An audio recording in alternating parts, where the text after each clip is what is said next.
My talk is going to be about this very weird thing that I call T-Study. What I mean by that is nothing new, really. It's not practice that I created. But it's basically a way for me to say that these three practices, which I'm going to show you, should be used together to make teams high performing. Um, Before I delve into this, let me introduce myself. My name is Andrea Laforgia. I'm a lead consulting engineer at Armakuni. I've been a software engineer for 30 plus years, and I've been a coder for 40 plus years. As you can see from this picture, which was taken by my mom in 1984, and those were my dad's computers. My dad was a computer programmer, so he introduced me to this crazy world of programming. And the fun fact about those days is that whenever I had to tell my schoolmates what my dad did as a job, nobody would understand that because and they didn't understand what a programmer was, but they also didn't understand what a computer was. So that was the situation 40 years ago. So who are we? Armakuni, we are a consultancy. We've been on the market for 12 years, very successful. We help companies embrace a high-performing culture. We promote what we call the AK way, which is this compendium of battle-tested engineering practices. And if you are curious about what we do, look at the playbook on our website. But to go back to T-Study, it's basically the union, the magical mix of these three practices: trunk-based development, test-driven development, and what I call team-focused development, which is really more programming. And I want to stress the point here that my idea is that in order for teams to be really, really high performing, these three practices should really go together, and I'll explain why. But before I delve into that, let me give you a definition of these practices, even though I'm sure many of you have heard of them before. So trunk-based development is fundamentally the idea that the whole team commits straight into shared mainline multiple times a day. Mainline is trunk or main or whatever we call it these days. If we use branches, those branches should be really short, really short-lived. And when I say short-lived, I mean that the age of the branch should ideally be hours, minutes, not days. Should be maximum 1 day in reality, but that should really be the worst case. And the whole point of this is that we keep changes flowing. Mainline stays healthy because it's exercised and tested and validated all the time. And this is really prerequisite for continuous integration. It makes continuous integration possible. If we don't do this, if we don't adopt trunk-based development, that is not continuous integration. If we branch off main and we go like that for days and days and days, committing, and then creating PR and then merging, that is not continuous integration. And I know what people say when I say this. They go like, oh, well, but we rebase main many times. Well, that is still not continuous integration. Continuous integration is literally going into trunk multiple times a day. Test-driven development, I'm pretty sure many people know about this. I'm just going to reiterate some basic concepts here. It's granular, incremental, and iterative way of working, where we write a failing test, then implement just the bare minimum code to make the test pass, and then we refactor that code to keep the design clean. It reduces risk, keeps changes manageable because they are very small, and nips problems in the bud. And it's a feedback loop at the smallest scale, really. If we are just unit testing, that is not necessarily test-driven development. Many people are confused about this. If you ask people for a definition of TDD, you'll have all sorts of different responses, and many of them will not align to the original definition of test-driven development. Many people are convinced that TDD is writing tests after, which is quite interesting. Team-focused development, also known as mob programming, also known as ensemble programming, software teaming. People call it different ways, but the idea is that the whole team works together on the same problem at the same time on the same code using a single workstation. We have very short feedback loops for design and architectures because the team communicates all the time, and it turns the design into a live collaborative process rather than a series of isolated, delayed reviews. Watching other people work is not team-focused development, because this is something I hear all the time by people who try to pair programming and tried mob programming. They say, well, it felt like someone was watching over my shoulders. That is not what pairing or mobbing means. And I want to stress the point that pairing and mobbing are two completely different team activities. These concepts, these ideas are not new at all. As I said, I did not invent any of these practices. They are already there. There's plenty of books a lot of literature about this stuff. This is just a very small subset of books, some of which are really, really old, but still very relevant, that I strongly suggest reading. But there's a lot more out there that is really worth reading. I want to go back to why I consider T-study a good thing, and why I think it should be a good thing for teams. It's because of this sentence that we find on Extreme Programming Explained. It's literally the first phrase that we find on the book, and it's quite powerful. It says the basic problem of software development is risk, and that's really true, right? When we implement software, that software can make people die. It can cause lots of damage. It can make airplane go down, right? We can cause really, really big problems. So how do we manage those problems? Well, we, as humans, we rely on feedback loops. So we do something, we observe what happens, we learn, we adapt, and then we repeat. And that's something we do all the time, right? We do it when we drive, when we walk down the shops, when we play sports, or we used to do it when we were hunting, elephants or mammoths in the old days. So what does it mean when in software when we say we do? Well, we communicate ideas all the time. We implement those ideas. We integrate our ideas with other people's ideas. And we deliver our ideas to stakeholders, so someone for which those ideas are really important. So what kind of feedback are we expecting? We can communicate our ideas. Obviously, we want to know whether our ideas make sense. When we implement them, we want to know whether the implementation is valid, whether they integrate with other people's ideas correctly, and whether the stakeholders find our ideas valuable. And that's where I think T-study is really useful, because it provides compound feedback, right? It's nested loops that catch problems at the earliest possible moment. So we have the outer loop, which is trunk-based development, where we integrate and test, integrate and test, integrate and test, and in a cycle, and that keeps our software in a healthy state, ready to be delivered to production. And as long as that, we implement test-driven development, which is this cycle with this continuous stream of short-lived cycles, which are red phase, green phase, refactor, commit, red, green, refactor, commit all the time. And this should, in theory, last. These cycles should, in theory, last a few minutes. And at the foundation of all of this, there is team-focused development, which is basically a driver, navigators, and they switch roles all the time, and they keep communicating. So we all know that the longer it takes to get feedback, the higher the risk. And these practices really help reducing the time for these feedback. So trunk-based development provides minutes-level feedback on integration. Test-driven development provides seconds-level feedback on correctness. And team-focused development provides instant feedback on design and approach. And T-study really enables continuous delivery, which is a really important concept, the first principle in the Agile Manifesto, and very well explained in this book, which I highly recommend. It's quite old, but still very, very valuable book written by Jez Humble and David Farley. And how does these things link to the feedback that we want when we do something, right? Well, when we communicate our ideas, we want to see whether our ideas make sense. And that's where team-focused development helps, because it's about the team working together, communicating, sharing things, and nipping problems in the bud at that very moment. When we implement our ideas, well, test-driven development allows us to granularize our problems into discrete behaviors and make sure that those behaviors reflect what we want from the system. And we could involve in that discussion many people from other areas, domain experts, and so on. We want to see whether our ideas integrate correctly, so the feedback is given by trunk-based development, which is effectively a prerequisite for continuous integration by keeping the system always healthy and integrating multiple times a day.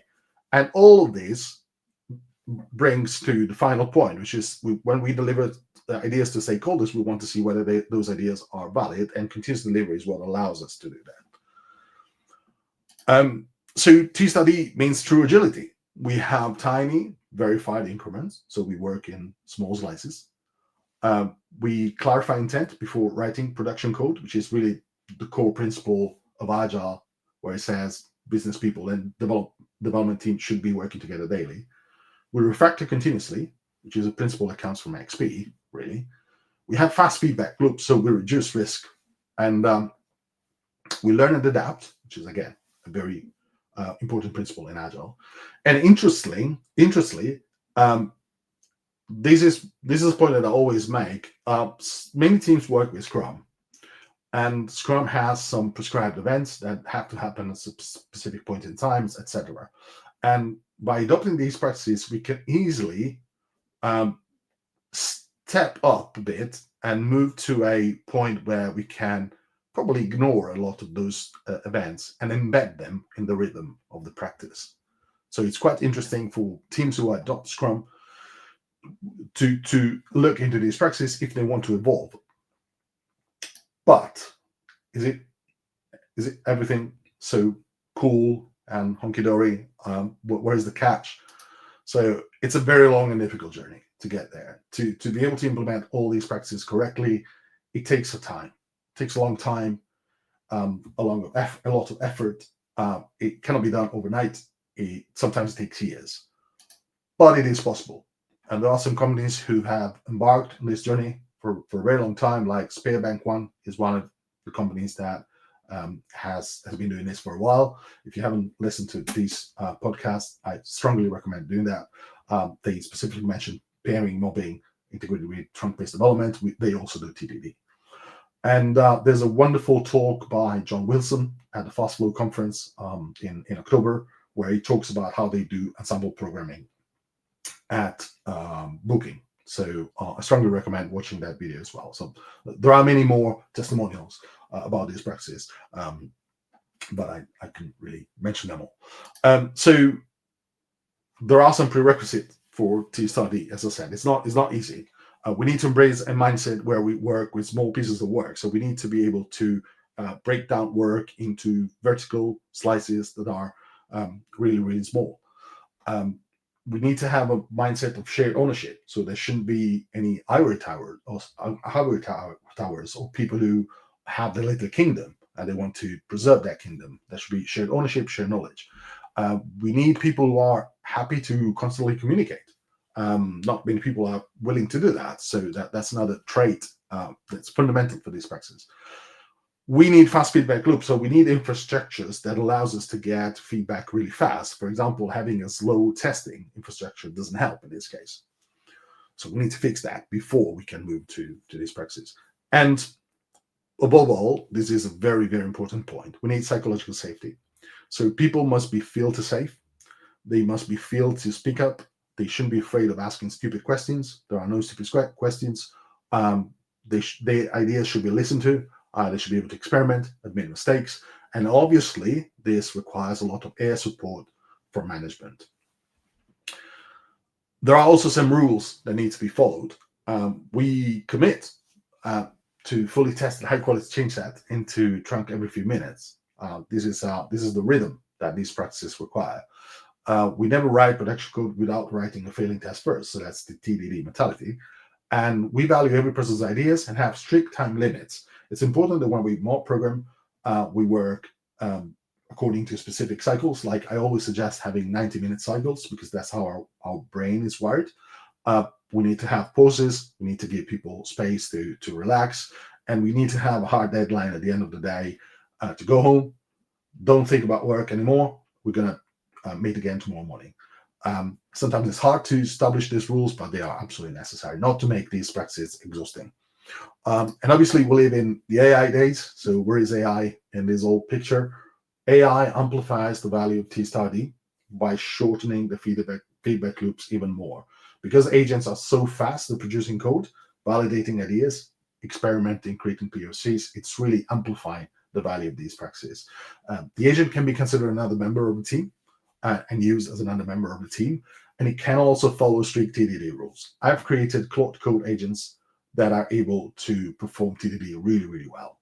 And that's really useful because we can fix design problems in each of the phases of TDD, either in the red phase or green phase. And that's extremely helpful.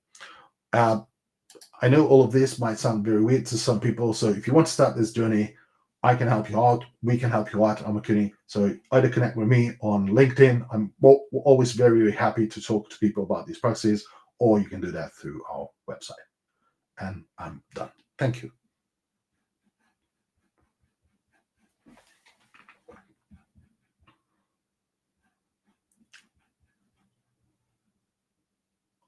I can't quite hear you, John.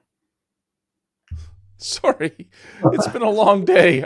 Sorry, I forgot to press unmute. I need the T-shirt that says "You are muted" written on my front here. So, um, great stuff. Thank you very much, T Star D. Definitely the way that I've been doing this stuff for a long time. TDD is not new for a lot of us for sure.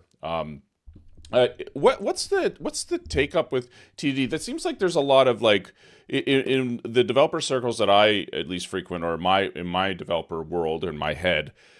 It seems like TDD seems to be the hardest one to accept. Is that your feeling as well? Well, all these practices are really hard to accept. Okay. TDD is hard. It's because it's counterintuitive. Uh, but the reality is, many people are confused about what TDD actually is. There is a lot of bias towards TDD that I see in the industry. And when I try to explore the reasons that people offer against TDD, I almost always discover that what they're doing is not TDD, or they don't fully grasp the basics. Um, and so it's many times it's a "you're doing it wrong" situation, which is an annoying Okay. thing to say to people, Yes. obviously, but it is true that sometimes it's like that. Well, test-driven development is counterintuitive because it basically reverses the mechanism of writing code, right? People go like, "Why should I be writing tests Yep. first?" And some people think that writing tests first is a waste of time because things change all the time. The reality is that there is no real alternative, because there is a confusion in the industry that going fast means ignoring some basic quality gates, right? Like writing tests, right? And so if I'm testing ideas very, very quickly, why should I be writing tests? Well, the reality is that many times what starts as a POC ends up in production as version one. And some I've seen so many systems that were developed like that and carried the problem for many, many, many years because quality was ignored at the start, which kind of set the tone of the system. So I always try to recalibrate that. You need tests, and if you need tests, test-driven development allows you, makes you do that the best way, because you are not focused. Your tests are not biased on what you already written, but you start from a behavior and you're testing that behavior, really, which is really what we want to do with tests. I like your acronym. The only one that I would probably espouse is Git work trees, which are gaining a lot of popularity, obviously, these days. Cursor is obviously pushing that quite heavily, obviously. For those who don't know, you got these multiple working directories tied to a single Git repo, and work trees are becoming increasingly popular. So I don't know how T-Star-D will follow into that nice sort of, because you're talking about trunk-based development, right? So it's like work tree based development, I guess, or something to that effect. So I don't know if people want to call it a different way. I'm totally up for that. I'm not going to register this trademark. It's just a way for me to communicate that. yes, I've seen these practices work together really, really well. They are yeah, kind of naturally fit together. So yeah. There was this this white paper that was written by our field CTO Bob Walker.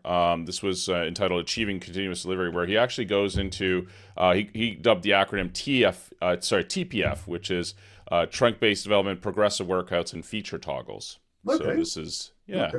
something to consider. If you guys want to check this out, it's up at /publications, and there you'll find a whole bunch of resources that you can check out. We've got our white papers, we've got our state of GitOps report, etc., etc. Anyways, awesome stuff. Thank you so much for the Thank presentation. you. That was awesome. Thank you And so much. thanks for being part of Shipped. All right.